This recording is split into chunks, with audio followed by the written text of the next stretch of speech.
नमस्कार विद्यार्थी मित्रांनो, मी प्राध्यापक महाडिक सर. आज आपण तुमचा 12वीचा जो विषय आहे organisation of commerce and management या विषयाचा पहिला टॉपिक अभ्यासणार आहोत. म्हणजे पहिल्या टॉपिकला आज आपण सुरुवात करणार आहोत. टॉपिक अतिशय सोपा आहे. फक्त भाषा जराशी आपली ज्या पुस्तकाची आहे ती जराशी अवघड असते, त्यामुळे आपल्याला समजायला थोडंसं काय जातं, जड जातं. परंतु आपल्या सर्वसाधारण आपण जे समाजात वावरतो, जगतो, आपल्या घरात जे वातावरण आहे त्याचा ह्या विषयाशी संबंध आहे. व्यवस्थापन. आता organisation of commerce and management हा जो विषय आहे यातला तुमचा पहिला टॉपिक आहे व्यवस्थापनाची तत्वे. व्यवस्थापनाची तत्वे. तत्वे म्हणजे काय, की नियम किंवा काही सिद्धांत असतात, काही सत्य घटना असतात की ज्या सर्व ठिकाणी एकसारख्याच परिणाम देत असतात. म्हणजे जर मला तुम्हाला उदाहरणार्थ तत्व जर सांगायचं म्हटलं, की आपण जर एक जोरात हातात एक दगड घेतला आणि जोरात आकाशात जर फेकला, तर आकाशातवर ठराविक उंचीवर गेल्यानंतर पुन्हा जमिनीकडे तो येतो. हे आपण आपण जिथं राहतो आपल्या घरापाशी केलं, आपण दुसऱ्याच्या घरी जाऊन केलं, आपण अमेरिकेत जाऊन जरी हाच प्रयोग केला, आपण जपानमध्ये जाऊन हा प्रयोग केला, आपण पाकिस्तानमध्ये जाऊन सुद्धा हा प्रयोग केला, तरी सुद्धा याच्यामध्ये बदल होणार नाही.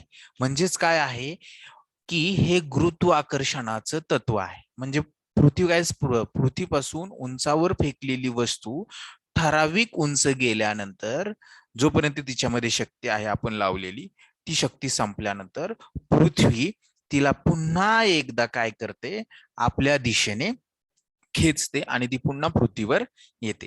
म्हणजेच थोडक्यात काय, की हे गुरुत्वाकर्षणाचं जे तत्व आहे हे तत्व सार्वत्रिक मान्य झालेलं आहे. म्हणजे सगळ्या ठिकाणी हे समान प्रमाणात काम करणार आहे. आणि तेच आपल्याला या ठिकाणी समजून घ्यायचंय, की व्यवस्थापन. व्यवस्थापन म्हणजे काय, एखादं काम आपल्याला करायचंय, तर ते काम करत असताना काही टप्पे, काही प्रक्रिया, काही कार्य एक सिक्वेन्सली एका क्रमाने केली जातात. कोणतं काम कोणी करायचं, म्हणजे आपल्या घरात जसं ठरलेलं असतं, की आपले वडील बाहेर जाऊन काम करतात, व्यवसाय करतात, नोकरी करतात, पैसे आणून घरात देतात. आईचं काम काय असतं, घरात काय आहे नाही ते बघणं, ते सांगणं आणि ते आणण्यास सांगणं. वडिलांचं काम काय आहे, पैसे आणून देणं. आणि तुमचं काम काय आहे, अभ्यास करणं. म्हणजेच काय, तुमच्या कुटुंबाचं जे व्यवस्थापन आहे ते व्यवस्थापन एका सुव्यवस्थित कार्यामध्ये गुंपले गेलेलं आहे. आणि हे एक पाठोपाठ एक कोणाचं काम काय आहे ते त्यांनी करायचं, पूर्ण जबाबदारीने करायचं, पूर्ण कार्यक्षमतेने करायचं, हे तो ठरवत असतो. आई आईचं काम करते, पप्पा पप्पांचं काम करतात, आपण आपलं काम करतो का ते आपल्या मनालाच विसरायचं, आपण अभ्यास करतो का ते. तर ह्या सगळ्या गोष्टी काय आहेत, ठरलेल्या आहेत की कोणी काय करायचं. म्हणजे आपल्या कुटुंबात सुद्धा व्यवस्थापन एक महत्वाची भूमिका पार पाडतं. तसंच आपल्याला जे आता शिकायचं आहे ते व्यवसायाचं व्यवस्थापन शिकायचं आहे. एखादा बिझनेस आहे आणि बिझनेस मध्ये व्यवस्थापन म्हणजेच त्याला आपण मॅनेजमेंट म्हणू. या मॅनेजमेंटचं काय महत्व आहे आणि हे मॅनेजमेंटची तत्व काय आहेत. म्हणजे थोडक्यात जर व्यवसायामध्ये एक कर्मचारी आहे, या कर्मचाऱ्याला आपण 10 रुपयेच पगार देतोय असं समजूया. हा खूप कमी पगार आहे.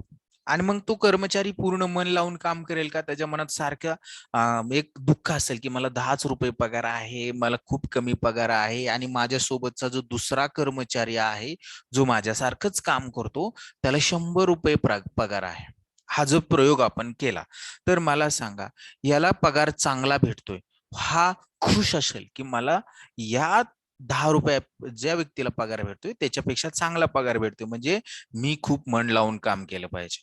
यदा कदाचित मी जर काम केलं नाही तर माझा मालक काय करल, की या व्यक्तीप्रमाणे मला सुद्धा 10 रुपये पगार करेल, मला ते परवडणार नाही.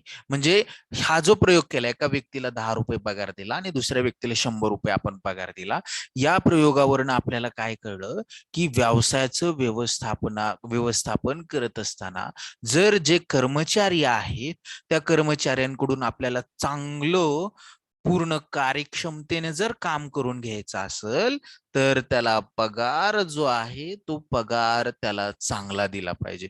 तर तो खूप मन लावून काम करेल आणि आपल्याला त्याच्या कामातून आपलं उत्पादन वाढेल आणि उत्पादन वाढलं तर आपल्याला सुद्धा जास्त फायदा होईल. हे आपल्याला या प्रयोगावरून कळतं. आणि हे आपण भारतात प्रयोग केला तरी सुद्धा तोच रिझल्ट असणार आहे. अमेरिकेत केला तरी सुद्धा तोच रिझल्ट असणार आहे. म्हणजे ज्याला पगार जास्त आहे तो चांगलं मन लावून काम कर, बरोबर. म्हणजे थोडक्यात काय की हे सगळीकडं सर्वधूर सारखा परिणाम देणार आहे. हे व्यवसायामध्ये जे तत्व आहे, आपण आता हे व्यवस्थापन करतो.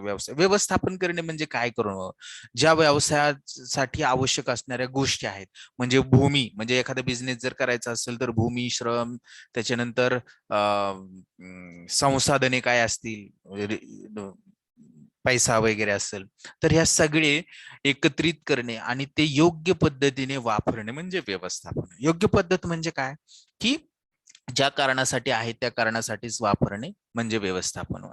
तर आता हे जे पहिला जो टॉपिक आहे याच्यामध्ये आपल्याला नेमकं काय शिकायचंय, तर पहिल्यांदा म्हणजे त्याची प्रस्तावना काय आहे ती आपण फक्त मी वाचल आणि त्या पद्धतीने तुम्हाला ती समजून सांगत. त्याच्यानंतर व्यवस्थापनाचा अर्थ, व्याख्या आणि व्यवस्थापनाचे स्वरूप, हे 3 मुद्दे आपण आता सध्या कव्हर करणार आहोत या लेक्चरमध्ये. तर चला सुरू करूया. व्यवस्थापन, त्याची प्रस्तावना. आता तुम्ही काय केलेलं आहे, 11वी मध्ये हा थोडासा अभ्यास केलेला आहे व्यवस्थापनाचा. तर ज्या व्यवसाय संघटना असतात, म्हणजे त्यांनी सांगितले सर्व प्रकारच्या व्यावसायिक संघटना, मग त्या बिगर व्यावसायिक असू द्या, म्हणजेच त्याला आपण काय म्हणतो, नॉन ट्रेडिंग ऑर्गनायझेशन म्हणतो, किंवा सामाजिक जर आयुष्य असेल तर त्या आयुष्यात देखील व्यवस्थापनाची आवश्यकता असते. म्हणजे प्रत्येक गोष्ट जी आहे ती व्यवस्थापनाशिवाय चालू शकत नाही. जसं एखाद्या व्यवसायाला भांडवल गरजेचं आहे, भांडवल आहे त्याच्याकडं, त्याच्याकडं भूमी म्हणजे उत्पादन करण्यासाठीची जागा आहे, भूमी आहे, इमारत आहे, इमारत आहे, आणि कामगार देखील आहेत, कर्मचारी देखील आहेत, कर्मचारी.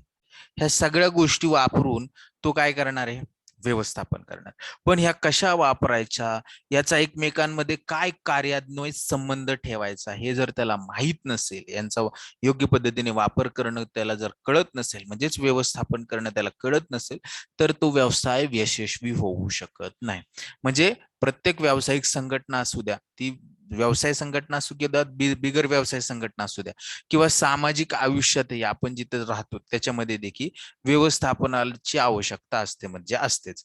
मग त्यांनी असं सांगितले की यंत्रसामुग्री, साहित्य आणि पैसा, म्हणजेच प्लांट अँड मशिनरी, इक्विपमेंट्स आणि कॅपिटल म्हणजेच फंडिंग, याप्रमाणेच व्यवसायामध्ये व्यवस्थापन देखील गरजेचं आहे. म्हणजे याप्रमाणेच व्यवस्थापन हे व्यवसाय संघटनेची आवश्यक स्रोत आहे. जसं एखादा व्यवसाय करण्यासाठी भांडवल गरजेचे, भूमी गरजेची, इमारत गरजेची, यंत्र गरजेचे आहेत, कर्मचारी गरजेचे आहेत, त्याचप्रमाणे त्याच्यामध्ये व्यवस्थापन असणं देखील गरजेचं आहे. त्याशिवाय तो व्यवसाय यशस्वी होऊ शकत नाही. कोणताही व्यवसाय तोट्यामध्ये जाण्यासाठी आलेला नसतो, म्हणजेच काय, सुरू झालेला नसतो. कोणत्याही व्यवसायाचं एकच उद्दिष्ट असतं की नफा मिळवणे, किंवा जे उद्दिष्ट असेल ते उद्दिष्ट साध्य करणे. मग नफा मिळवणे हे जर उद्दिष्ट असेल तर नफा मिळवण्यासाठीच ते काम करतात.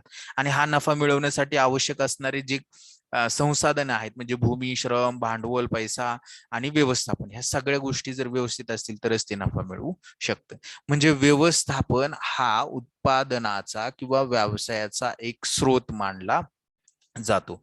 म्हणजे व्यवसाय संघटनेचे इतर जे स्रोत आहेत त्यांच्यामध्ये समन्वय करण्यासाठी, म्हणजे भांडवल योग्य वापरणे, मग तुम्ही कॅपिटल किती असलं पाहिजे, म्हणजेच भांडवल, ते वर्किंग म्हणजेच त्याला आपण खेळतं भांडवल म्हणतो, फिक्स भांडवल म्हणतो, इमारत खरेदी करणे, ती कुठं उपलब्ध होईल, कोणती वस्तू निर्माण करायची, त्यासाठी आवश्यक असलेला कच्चा माल कुठं उपलब्ध होईल, त्याचा वाहतुकीचा खर्च किती असेल, त्यासाठी किती कर्मचारी आपल्याला आपल्या कंपनीमध्ये कामाला ठेवावे लागतील, त्यांना पगार किती द्यावा लागेल, उत्पादन झालेला माल कुठं बाजारपेठेत विकायचा, मग विक्रीसाठीची किंमत किती ठरवायची, बाजारपेठेपर्यंत तो घेऊन जाण्यासाठीचा खर्च किती असेल, सरकारला आपल्याला किती कर द्यावा लागेल, आपल्याला मशिनरी किती लागतील, लाईट बिल किती लागल, ह्या सगळ्या गोष्टी गरजेच्या असतात व्यवसायामध्ये. आणि या सगळ्या गोष्टी म्हणजेच उत्पन्नाचे जे वेगवेगळे स्रोत आहेत, त्या स्रोतामध्ये समन्वय स्थापन करण्याचं काम व्यवस्थापनाचं असतं. म्हणजे व्यवस्थापनामुळे आपल्याला ही सगळी माहिती आवश्यक असलेली उपलब्ध होऊ शकते. त्यामुळं व्यवस्थापनाचं जे महत्व जे आहे ना, ते व्यवसायामध्ये आपल्याला झपाट्याने वाढताना दिसत आहे. कोणत्याही व्यवसायाचं जर व्यवस्थापन चांगलं असेल तर तो व्यवसाय नक्कीच यशस्वी होतो. विविध व्यवस्थापनाचे विचारवंत होऊन गेलेले आहेत. त्यांनी ते सांगितले, विविध व्यवस्थापनाचे विचारवंतांनी त्यांच्या निरीक्षणातून व पद्धतशीर अभ्यासातून, मी तुम्हाला काय सांगितले की एक प्रयोग केला की बाबा 2 कर्मचारी आहेत, एकाला आपण काय दिला 10 रुपये पगार दिला आणि एकाला 100 रुपये पगार दिला. कोणता चांगला काम करतो हे आपण त्याचं निरीक्षण केलं आणि पद्धतशीरपणे निरीक्षण केलं. 10 रुपये देणारा कर्मचारी खूप कमी काम करतोय, टाइमपास करतोय, तो कामात त्याचं मन नाही, काम जरी केलं तरी तो तितक्या चांगल्या दर्जाचं करत नाहीये, बरोबर? कारण की त्याला पगार कमी, कारण त्याच्या मनात असं वाटतं की मला पगार कमी. आणि 100 रुपये दिले तो खुश आहे, पगार चांगला भेटतोय, काम चांगलं करायचं, खूप मन लावून काम करायचं, चांगल्या दर्जाचं काम करायचं. मग हा प्रयोग केल्यानंतर आपण काय निष्कर्ष काढला की व्यवसायामध्ये जर चांगला नफा मिळवायचा असेल तर कर्मचाऱ्यांना चांगला पगार द्या. कर्मचाऱ्यांना चांगला पगार द्या म्हणजे हे झालं व्यवस्थापनाचं एक तत्व. म्हणजेच जी तत्वे विचारवंतांनी मांडलेली आहेत व्यवस्थापनामध्ये, ती सगळी तत्वे एका पद्धतशीर अभ्यासातून व सिद्धांतातून मांडलेली आहेत. व्यवस्थापनाची विविध तत्वे, सिद्धांत, तंत्रे एकसारखे परिणाम देतात. म्हणजे मी तुम्हाला सांगितले की एखाद्या कर्मचाऱ्याला 10 रुपये इथं पगार दिला भारतात, अमेरिकेत 10 रुपये दिला तरी सुद्धा तो कर्मचारी अमेरिकेतला व्यक्ती तिथं काम कमीच करणार आहे, आणि तिथल्या व्यक्तीला 100 रुपये दिला अमेरिकेतल्या तर तो चांगलंच काम करणार. म्हणजे हे सर्व दूर काय करतात, सारखेच परिणाम देतात. म्हणजे तंत्रे एकसारखे परिणाम प्राप्त करून देतात. परंतु प्रत्येक व्यवसाय संस्था किंवा परिस्थिती व व्यक्तिपरत्वे त्याच्या उपयोगात बदल होतो. म्हणजे व्यवसाय वेगळा असेल तर ते वेगळ्या व्यवसायाचे वेगळे तत्व असतील, म्हणजे व्यवस्थापनाचे परिणाम त्या ठिकाणी वेगळे असतील. एवढंच फक्त. थोडक्यात काय सांगायचंय त्यांना की व्यवस्थापन संघटनेच्या सिद्धांतांना अनुसरून सर्वसाधारण ध्येय निर्धारित करते. बघा, व्यवस्थापन जे आहे ना, ते संघटनेची जी उद्दिष्ट आहेत त्या उद्दिष्टांना अनुसरूनच एक सर्वसाधारण ध्येय निर्धारित करते, आणि एकूणच जो व्यवसाय आहे म्हणजे संघटना आहे ती कशा पद्धतीने काम करेल याबद्दल निर्णय घेते. म्हणजे व्यवसायामध्ये कामकाज कसं चाललं पाहिजे याचा निर्णय व्यवस्थापन घेतं. व्यवस्थापनाचा समावेश उत्पादक घटक म्हणून केला जातो. जर व्यवस्थापन नसेल व्यवस्थित, कर्मचाऱ्यांवर नियंत्रणच नाही काम करून घेण्यात, त्यांच्यावर कोण पाहतच नाही ते कसे काम करतात, तर ते काम योग्य होणार नाही. म्हणजे थोडक्यात काय, उत्पादन व्यवस्थित होणार नाही. म्हणजे व्यवस्थापन हा एक काय आहे, उत्पादन घटक म्हणून पाहिला जातो. यामुळे नियोजन असेल किंवा संघटन असेल किंवा कर्मचारी व्यवस्थापन असेल, समन्वय व नियंत्रण या व्यवसायातील सर्व कार्यांमध्ये सुसंवाद साधला जातो, आणि त्या सुसंवादालाच व्यवस्थापनाची कार्य असं म्हटलं जातं. तर हे थोडक्यात आपण याची प्रस्तावना समजून घेतली. आता त्याचा अर्थ समजून घेऊया. अर्थामध्ये त्यांनी काय सांगितलेलं आहे ते समजून घेऊया. पहा काय सांगितले. तर एखाद्या व्यक्तीचे किंवा संस्थेचे ध्येय प्राप्त करताना, म्हणजे कोणतीही व्यक्ती व्यवसाय करत असेल किंवा कोणतीही व्यवसाय संस्था जर एखादा व्यवसाय करत असेल तर तिचं काहीतरी ध्येय आवश्यक असतं. म्हणजे ती कशासाठी काम करते हे निश्चित असलं पाहिजे. आता मी तुम्हाला शिकवतोय, कशासाठी शिकवतोय की मला आवडतं, बरोबर, आणि यातनं मला काहीतरी इन्कम होणार आहे, मला 4 पैसे भेटणार आहे. म्हणजे माझा उद्देश काय आहे की मी 4 पैसे कमवावे, हा माझा ध्येय आहे. म्हणजे थोडक्यात काय, आणि माझ्या मनाला समाधान भेटावं, हे एक माझं ध्येय आहे. म्हणजे थोडक्यात काय की कोणतीही व्यवसाय संस्था किंवा व्यक्ती जे काही कार्य करतो ते त्याचं ध्येय प्राप्तीसाठी करत असतो. म्हणजे ध्येय प्राप्त करताना, म्हणजे त्याचं काम करताना, मग हे ध्येय प्राप्त करण्यासाठी विविध यंत्रणा, तंत्राचा उपयोग करणे महत्वाचं असतं. मग यातील काही तंत्र जे आहेत ती वैश्विक म्हणजे काय, त्याला आपण जागतिक, म्हणजे भारतात सुद्धा ते तंत्र वापरलं जातं, अमेरिकेत सुद्धा वापरलं जातं, इंग्लंडमध्ये सुद्धा वापरलं जातं.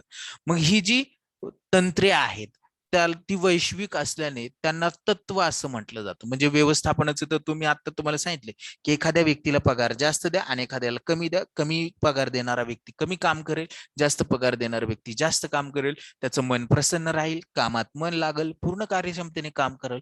हे भारतात केलं, अमेरिकेत केलं, इंग्लंडमध्ये केलं तरी सुद्धा ते काय आहे, एकसारखाच परिणाम देणार आहे. म्हणजे थोडक्यात काय की जी तंत्रे आहेत व्यवस्थापनाची त्यांना वैश्विक मान्यता आहे आणि वैश्विक मान्यता असल्यामुळं त्यांना म्हटलं जातं व्यवस्थापनाची तत्व, कारण की ती सगळीकडे सारखी परिणाम देत असतात.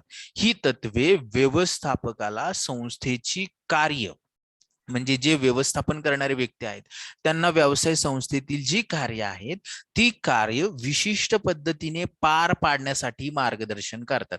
म्हणजे हे कळलं त्यांना की कर्मचाऱ्यांना जर पगार दिला व्यवस्थित चांगला तर ते काम करतात.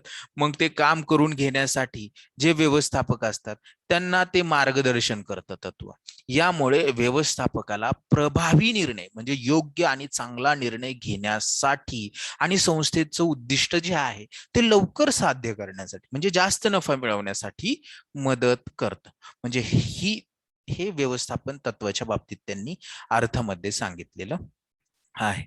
आता त्याची व्याख्या समजून घेऊया आणि आपण पुढे जाऊया. आता व्याख्येमध्ये काय सांगितले पहा, तर व्याख्या काय सांगते, एकच मिनिट हा, थोडस झूम करतो मी, तो जास्त झालं. ओके, व्याख्या काय आहे आता इथं व्याख्या दिली त्यांनी. याच्यामध्ये काय सांगितलंय बघा त्यांनी की तत्व म्हणजे व्यवस्थापनाचं तत्व का म्हणजे काय ते सांगितले. तत्व एक मूलभूत सत्य आहे. मूलभूत सत्य म्हणजे मी तुम्हाला सांगितलं की दगड पृथ्वीपासून वर फेका तो जमिनीवर येणार, हे काय आहे मूलभूत सत्य. म्हणजे हे गुरुत्वाकर्षणाचं तत्व आहे. म्हणजे तत्व एक मूलभूत सत्य आहे किंवा प्रस्ताव म्हणून परिभाषित केलं जातं जे विश्वास किंवा वर्तन प्रणाली किंवा तर्कशुद्ध विचारांचा आधार म्हणून काम करतं. म्हणजे एखादं तत्व जर असेल तर ते सत्य आहे. आणि ते आपण कसं ठरवतो की आपण दगड वर फेकला की तो खाली येणार, हे आपण एकदा केलं, दोनदा केलं, तीनदा केलं, चारदा केलं, दहादा केलं, शंभरदा केलं की आपला विश्वास झाला की दगड 100% वर फेकला की खाली येतोच. मग हे कशावरून ठरतं, परिभाषित केलं जातं तर विश्वासावरून. वर्तन प्रणाली, दगड वर फेकतोय खाली येतं, हे दगडाचं वर्तन म्हणजेच काय, दगड वर फेकला खाली येतं, हे वर्तन प्रणालीवरून ठरतं. आणि तर्कशुद्ध विचार म्हणजे याचा अर्थ काय, पृथ्वीमध्ये कोणती तरी अशी शक्ती आहे की जी तिच्यापासून वर फेकलेल्या वस्तूला खाली खेचते. म्हणजे हा तर्कशुद्ध विचार. म्हणजे कोणतीही तत्व, तत्व म्हणजे काय, एक मूलभूत सत्य आहे आणि त्याची ते कसं परिभाषित केलं जातं की विश्वास, वर्तन आणि तर्कशुद्ध विचारांच्या आधारावर काम करून ते परिभाषित केलं जातं. जर सोप्या शब्दात, हे आता खूप अवघड झालं ना, म्हणून सोप्या शब्दात जर सांगायचं झालं तर जी तंत्रे किंवा प्रणाली एकाच पद्धतीचे परिणाम देतात त्यांना तत्वे असं म्हणतात. म्हणजेच काय, आपण दगड काय करतो, भारतातून जमिनीच्या वर फेकला आकाशात तर तो खाली येतोय, अमेरिकेत जाऊन गेलं तेच काम केलं, तोच दगड फेकला तरी तुझं जमिनीवरच येणार आहे, आणि इंग्लंडमध्ये जाऊन जरी केलं तरी सुद्धा तो जमिनीवरच येणार आहे. म्हणजेच काय की ते एकाच पद्धतीचा परिणाम देत आहे बाळांनो. म्हणजेच काय, पृथ्वीमध्ये गुरुत्वाकर्षण आहे आणि हा गुरुत्वाकर्षणाचा सिद्धांत म्हणजे गुरुत्वाकर्षणाचं तत्व आहे, हे काय होऊ शकतं, सिद्ध होऊ शकतं. म्हणजे काय सांगितले त्यांनी सोप्या शब्दात, जी तंत्रे किंवा प्रणाली एकाच पद्धतीचे परिणाम देतात पूर्ण जगभर त्याला तत्व असं म्हणायचं. ही वैश्विक आहेत म्हणजेच काय, जागतिक आहेत, ती सर्वत्र लागू पडतात, सगळीकडे काय आहेत, ती समान परिणाम देतात. या तत्वांच्या आधारामुळे व्यवस्थापकांना चुका व शिका, म्हणजे आपण असं म्हणू शकत नाही की आता आपण व्यवसाय सुरू केला तर कर्मचाऱ्याला चांगला पगार दिला तो चांगलं काम करेल. पण जर मुद्दाम आपण काय केलं, आपल्याला माहिती आहे किंवा आपण कमी पगार दिला आणि काम करून घेण्याचा प्रयत्न केला तर तो काम चांगलं करणार नाही. म्हणजे आपली चूक काय झाली, आपण कर्मचाऱ्याला कमी पगार दिला आणि काम चांगलं नाही झालं म्हणून आपण असं ठरवलं की नंतर आपण पगार वाढवायचा. पण हे आता काय झाले, सिद्ध झाले की कर्मचाऱ्याला चांगला पगार दिला तो चांगलं काम करतो. मग चुकण्याची गरज आहे का, कमी पगार देण्याची गरज आहे का, नाही. म्हणजे चुका व शिका या तत्वाचा अवलंब करावा लागत नाही. उदाहरणार्थ क्रिकेट किंवा इतर कोणताही खेळ, आता क्रिकेटचा खेळ आपल्याला सर्वांना माहिती, त्या खेळाची रचना कशी असते की ज्या खेळाडूंचं चांगलं कौशल्य आहे, ज्याला चांगली बॉलिंग फास्ट करता येते तो फास्टर बॉलर म्हणतो आपण, ज्याला स्पिन करता येतो त्याला स्पिनर म्हणतो आपण, ज्याला चांगली बॅटिंग करता येते त्याला चांगली बॅट्समॅन म्हणतो आपण, जो चांगली किपरिंग करू शकतो कीपर असतो त्याला कीपर म्हणणार आपण, जो चांगला फिल्डिंग करतोय त्याला फिल्डर म्हटलं जातं. म्हणजे थोडक्यात काय, या खेळामध्ये ज्यांची कौशल्य चांगली आहेत, ज्याच्यामध्ये तो चांगली फिल्डिंग करतो त्याला फिल्डिंग मध्ये आपण त्याला जास्त संधी देतो, तर त्याच्या क्षमतानुसार त्याला काम केलं जातं, म्हणजे कामाचे विभाजन असं म्हटलं जातं. आणि हे या व्यवस्थापनाच्या तत्वापैकी एक आहे. आता या व्यवस्थापनाच्या तत्वांचं स्वरूप म्हणजे ही कशी असतात, म्हणजे दिसायला कशी असतात असं नाही, यांचं स्वरूप कशा आहेत, कशा पद्धतीच्या आहेत ते आपण समजून घेऊ. आणि आज आपलं लेक्चर या ठिकाणी थांबू. एक 6-7 स्वरूपाचे मुद्दे दिलेले आहेत त्यांनी, ते समजून घेऊ. तर पहा, कर्मचाऱ्यांच्या वर्तनावर प्रभाव पाडण्यासाठी व त्यांना त्यांना वर्तनासंबंधात मार्गदर्शन करण्यासाठी जी तत्वे तयार केली जातात, ही तत्वे काय केली जातात, तयार केली जातात, सॉरी. तर आता ही तत्व का तयार करायची किंवा व्यवस्थापनाची तत्व का आवश्यक आहे, कारण की व्यवस्थापन व्यवसाय संघटनेमध्ये जे घटक आहे त्यांचा योग्य वापर करून, योग्य युटिलायझेशन करून, योग्य उत्पादन करून जास्त नफा मिळवण्यासाठी व्यवस्थापनाची तत्व आवश्यक आहेत. आता काय सांगितले त्यांनी पहा, ही तत्वे संघटनेच्या संसाधनांची कार्यक्षमता व नफ्याच्या स्वरूपात वाढवण्यावर भर देतात. म्हणजे मी तुम्हाला आता सांगितले की योग्य वापर करून घेणे म्हणजे कार्यक्षमतेने काम करून घेणे आणि नफा मिळवणे हे त्यांचं महत्वाचं काम असणार आहे. याबरोबरच ही जी तत्व आहेत व्यवस्थापनाची, ती वरिष्ठ आणि त्यांच्या हाताखाली जे कर्मचारी काम करतात आणि संघटनेच्या सर्व सदस्यांमध्ये उत्कृष्ट समन्वय साधण्याचं काम करतात.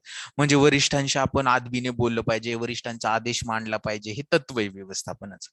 तर ते त्या पद्धतीने वापरलं गेलं तर योग्य व्यवस्थापन होऊ शकतं. तर ह्या व्यवस्थापनाच्या तत्वांचे स्वरूप आपल्याला खालील पद्धतीने स्पष्ट करता येईल. तर त्याच्यामध्ये आहे सार्वत्रिक उपयोग. म्हणजे मी तुम्हाला आता सांगितले की हे व्यवस्थापनाचे जे तत्व आहे हे म्हणजे दगड वर फेकला तो पृथ्वीवर येतो, हे सगळीकडे समान परिणाम देणार आहे. तर तसंच व्यवस्थापनाची जी तत्व आहेत ती पूर्ण जगभर समान परिणाम देतात. फक्त बदल कशामध्ये येतो, एखादी व्यवसाय संस्था छोटी असेल आणि त्या व्यवस्थापनाचं तत्व त्या ठिकाणी वापरलं तर छोटी म्हणजे खूप कमी तिचा संसाधने आहेत तर कमी परिणाम त्या ठिकाणी आपल्याला दिसतील, एखादी मोठी आहे तर मोठे परिणाम दिसतील, एवढाच फक्त बदल असेल. तर तेच त्यांनी सांगितले की व्यवस्थापनाची तत्वे ही सार्वत्रिक आहेत, म्हणजेच ही तत्वे कोणत्याही आकाराच्या व स्वरूपाच्या व्यावसायिक संघटनांना लागू होतात. मी आताच तुम्हाला सांगितले की आकार आणि स्वरूप म्हणजे एखादी संस्था लहान असेल किंवा छोटी असेल त्या सगळ्यांना लागू होतात. तसेच त्यांचे परिणामही बदलू शकतात, म्हणजे सगळ्यांना समान लागू होतील, परिणाम फक्त बदलतील. का बदलतील, कारण की एखादी छोटी व्यवसाय संस्था असेल आणि तिने जास्त पगाराचं जर तत्व वापरलं तर भांडवल कमी आहे, व्यवसायामध्ये काम कमी केलं जातं, कर्मचारी कमी, नफा काय होऊ शकतो, कमी. म्हणजे छोटी व्यवसाय संस्था स्वरूप व्यवसायाचं लहान आहे, नफा कमी. पण मोठी व्यवसाय संस्था आहे, भांडवल खूप आहे, कर्मचारी खूप आहेत, उत्पादन मोठ्या प्रमाणावर घेतलं जातं आणि पगार जास्त देण्याचं तत्व त्या ठिकाणी वापरलं तर नफा देखील काय होईल, ते व्यवसाय संस्था मोठी असल्यामुळे जास्त होईल. फक्त काय त्यांनी बदल काय होतो की सगळ्या त्यांना सगळ्या आकाराच्या स्वरूपाचे व्यावसायिक संस्थांना लागू होते, फक्त त्यांच्या परिणामात काय होतो, बदल होऊ शकतो. तसेच त्यांची उपाययोजनेतही बदल करणे शक्य असते. म्हणजे प्रत्येक व्यवसाय संस्था तिचं जी अंमलबजावणी ती आपापल्या पद्धतीने करू शकते, तरीही ती सर्व प्रकारच्या संस्थांना सोयीस्कर असते. तसेच ही तत्वे व्यवस्थापनाच्या सर्व स्तरांवर लागू होतात. हे सार्वत्रिक उपयोगामध्ये, सार्वत्रिक उपयोग म्हणजे काय, सगळीकडे त्याचा समान वापर केला जाऊ शकतो. आणि सर्वसाधारण मार्गदर्शक तत्वे हा दुसरा पॉइंट आहे. याच्यामध्ये त्यांनी काय सांगितलंय की संघटनेतील समस्या सोडवण्यासाठी तसेच एखादी संघटनात्मक परिस्थिती काळजीपूर्वक हाताळण्यासाठी व्यवस्थापनाची तत्वे मार्गदर्शन करतात, म्हणजे मार्गदर्शक ठरतात. म्हणजे व्यवसायामध्ये काही समस्या असतील, त्या समस्या सोडवण्यासाठी किंवा एखादी परिस्थिती आहे, ती परिस्थिती म्हणजे खूप बिकट परिस्थिती आहे किंवा तर ती परिस्थिती काळजीपूर्वक हाताळायची असेल आणि ती जर समस्या सोडवायची असेल, तर समजा उदाहरणार्थ कर्मचाऱ्यांनी संप केला, काय आहे, समस्या आहे. आणि ह्या समस्येवर काळजीपूर्वक निर्णय घेण्यासाठी आपण जर त्यांना सांगितलं की तुमचा आम्ही पगार वाढवू, तर काय आहे, ते संप बंद करतील. म्हणजेच काय, की पगार वाढवल्यावर संप बंद होतो, कर्मचारी चांगले काम करतात. हे तत्व मार्गदर्शक ठरतं ज्यावेळेस संपाची समस्या असेल त्यावेळेस. ही तत्वे लवचिक असतात. लवचिक मध्ये याच्यामध्ये आपल्याला पाहिजे तसा बदल करता येऊ शकते. कोणत्या तत्वाचा उपयोग करायचा, ही संघटनेतील परिस्थिती, म्हणजे जशी परिस्थिती असेल त्या पद्धतीने ते तत्व. जसं आपल्याला ताप येतोय, कोणती गोळी घ्यायची, सर्दी आहे, कोणतं औषध घ्यायचं, खोकला आहे, कोणतं औषध घ्यायचं, बरोबर. जसा आजार आहे त्या पद्धतीने आपण औषधाचा वापर करतो. तसंच व्यवसाय संघटनेमध्ये सुद्धा जशी समस्या आहे त्या पद्धतीची तत्वे त्या ठिकाणी वापरली जातात. म्हणजे त्या परिस्थितीवर ते अवलंबून असणार आहे.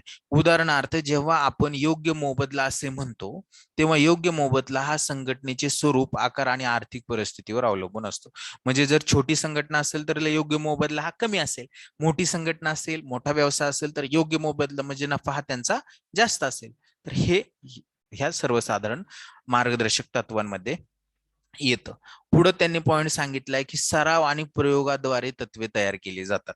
अगदी बरोबर आहे की काय, कोणतंही तत्व असंच ठरवलं जाऊ शकत नाही. आपल्याला अनुभव नाही ना, आपण म्हणू शकतो की आम्हाला दिल्लीला जायला 2 तास वेळ लागतो. तू जाऊन आलाय का बाबा 2 तासात?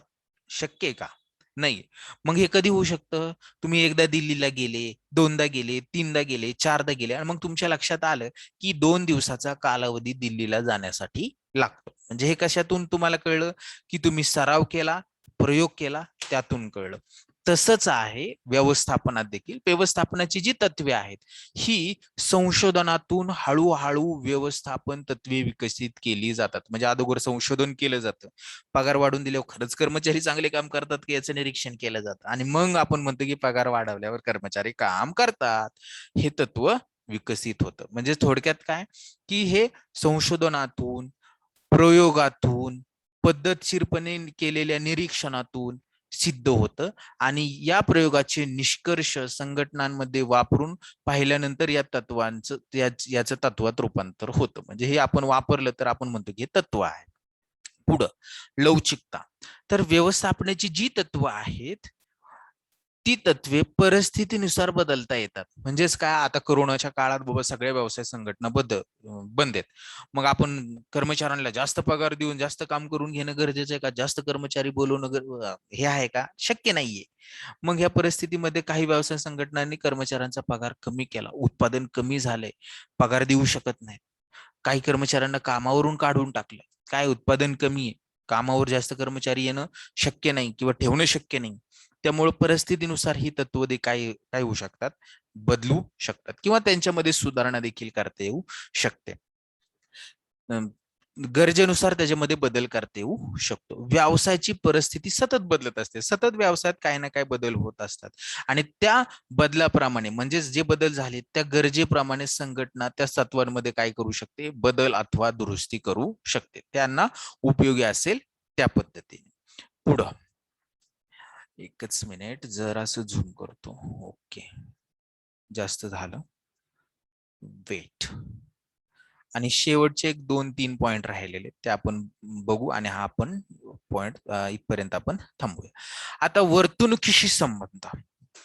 तत्वांचा वर्तणुकीशी सुद्धा संबंध आहे, आणि त्याच्यातून तत्व निर्माण होतात. म्हणजे तत्वाचं स्वरूप काय आहे ते आपल्याला लक्षात येतं. तर व्यवस्थापन ही सामूहिक कृती आहे, एक व्यक्ती करू शकत नाही. याच्यामध्ये अनेक व्यक्ती एकमेकास पूरक कार्य करून व्यवस्थापन केलं जातं. व्यक्तींच्या सामूहिक प्रयत्नातून व्यवसाय संस्थेचं जे उद्दिष्ट आहे ते साध्य करणं शक्य होतं. म्हणजे व्यवस्थापनाचं ध्येय असतं. मानवी वर्तणुकीवर प्रभाव टाकण्यासाठी ही तत्व तयार केली जातात. म्हणजे मानवाचं जे वर्तणूक आहे त्याच्यावर, म्हणजे त्याला जर त्याची वर्तणूक असेल चुकारपणा करणे, तर आपण त्याच्यावर सुपरवायझर नेऊन तो काम काय करतो याच्यावर लक्ष ठेवतो, आणि त्याला पगार सुद्धा चांगले देतो, म्हणजे तो कामाला नाही म्हणणार नाही. म्हणजे थोडक्यात काय, मानवी वर्तणुकीवर प्रभाव टाकण्यासाठी ही तत्व काय आहेत, तयार केलेली आहेत. तत्वे कर्मचाऱ्यांच्या समूहावर नियंत्रण ठेवून ध्येय प्राप्तीसाठी दिशा दाखवतात. कार्यकारण संबंध. आता हा देखील त्याच्या स्वरूपाचा एक महत्वाचा भाग आहे की व्यवस्थापनाची जी तत्वे आहेत ती निर्णय घेण्यासाठी आधारभूत असतात. म्हणजे निर्णय घेण्यासाठी काय करतात, मार्गदर्शन करतात. ती एखाद्या परिणामामागचे कारण निश्चित करतात. म्हणजे उदाहरणार्थ आत्ताच मी तुम्हाला सांगितले की चांगला पगार दिल्याने कामगारांची कार्यक्षमता वाढते, म्हणजे चांगले काम करतात, ते मदत होते त्याला. किंवा प्रभावी जाहिरातीद्वारे विक्री देखील वाढते. चांगली जाहिरात केल्यावर विक्री वाढते. म्हणजेच काय, जर जाहिरात चांगली केली तर विक्री वाढते. हा आपला निष्कर्ष आहे. म्हणजेच काय, कार्यकारी संबंध आहेत तत्वांमध्ये आणि सर्व तत्वांना एकसारखे महत्व आहे. म्हणजे याच्यामध्ये आपण असं म्हणू शकत नाही की कर्मचाऱ्यांना चांगला पगार द्या, उत्पादन वाढेल, आपल्याला फायदा होईल, मग त्या उत्पादनाची जाहिरातही करू नका, उत्पादन खर्चामध्ये कपात करण्याचा प्रयत्न करू नका, कर्मचाऱ्यांवर नियंत्रण सुद्धा ठेवू नका, ते काय काम करतात. हे जर ही बाकीच्या तत्वांकडे जर दुर्लक्ष दिलं आणि फक्त पगार चांगला द्या असं जर ठरवलं तर लवकरच व्यवसाय संस्था खड्ड्यात जाईल. म्हणजे मला सांगण्याचा उद्देश असा आहे की व्यवस्थापनात सर्व संस्था तत्वांना काय आहे, एकसारखं महत्व आहे. पूर्वनियोजित उद्दिष्ट साध्य करण्यासाठी ही सर्व तत्वे एकाच वेळी वापरणे आवश्यक आहे. म्हणजे पगार सुद्धा चांगला द्या, वस्तूची जाहिरात सुद्धा करा, वाहतुकीवरचा खर्च कसा कमी करता येईल याच्यावर सुद्धा प्रयत्न करा, कर्मचाऱ्यांवर नियंत्रण ठेवा, कर्मचाऱ्यांना प्रोत्साहित करा. ह्या सगळ्या गोष्टी एकदाच जर वापरल्या तरच आपल्याला व्यवसाय संस्थेचं उद्दिष्ट काय करता येईल, साध्य करता येईल. म्हणजे सर्व तत्व एकाच वेळी वापरावे लागतात. एखाद्या तत्वावर विशेष लक्ष देऊन वापरले आणि इतर तत्वांकडे जर दुर्लक्ष केलं तर त्याचा परिणाम संघटनेच्या कामकाजावर होतो. म्हणजे आपल्याला जो पाहिजे तो रिझल्ट येणार नाही. म्हणजे थोडक्यात काय, व्यवस्थापनाची तत्वे ही सामाजिक शास्त्राची तत्वे आहेत. सामाजिक शास्त्र म्हणजे समाजामध्ये जे लोक राहतात त्यांचं जे बिहेवियर असतं त्याच्यावर हे ठरलेले असतात. व्यवस्थापनाच्या तत्वांचे स्वरूप हे रसायनशास्त्र, गणित किंवा विज्ञान यांसारखे परिपूर्ण नसते. म्हणजे रसायनशास्त्रामध्ये काय, दोन लिक्विड घेतले आणि एकत्र केले की ऑक्सिजन येतो, बरोबर ना, हे आपण बघितले. हे फिक्स आहे, म्हणजे हे परिपूर्ण आहे. तसं नसतं व्यवस्थापनामध्ये, रिझल्ट वेगवेगळे आहेत. आता समजा भारतामध्ये समाज काय सांस्कृतिक आणि तसा आपण धर्म मानणारे आहोत, कुटुंब व्यवस्था आपल्याकडे चांगली आहे, त्या पद्धतीने आपल्याकडे कामगार तुम्हाला भेटणार. अमेरिकेत अशा नाही, तिथले वेगळे कामगार असतील. तर त्यानुसार, तर संघटनेच्या गरजेनुसार ही तत्वे बदलू अथवा सुधारली जाऊ शकतात. तर ही आहे व्यवस्थापनाच्या तत्वांचे स्वरूप आपण अभ्यासलं. पुढच्या याच्यामध्ये आता ह्या तत्वांचं महत्व काय आहे, म्हणजे ही व्यवसायामध्ये का गरजेचे आहेत, ते आपण अभ्यासणार आहोत. आता आपण थांबूया. धन्यवाद मित्रांनो.